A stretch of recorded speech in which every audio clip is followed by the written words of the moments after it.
Добър ден! Днес отново сме на нашия строителен обект и виждате, че вече се случва и зидарията в сградата. Може да се проследи как се прави тя.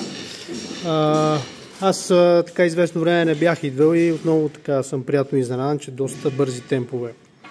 доста бързи темпове върви строежа. Сега за зидарията тухлите са Винербергер, можете да ги видите. Може да попитаме тук хората, които изпълняват тази специфична дейност, какво и как се прави и защо. Здравейте, може ли няколко думи да кажете за самия процес? Процеса, виждате, гониме качество най-вече. Така. Зидарията, стараме се да е конкретно. Тук слагаме вата между... Да, аз точно това исках да видя, че така ми стана интересно. За първи път го виждам това нещо.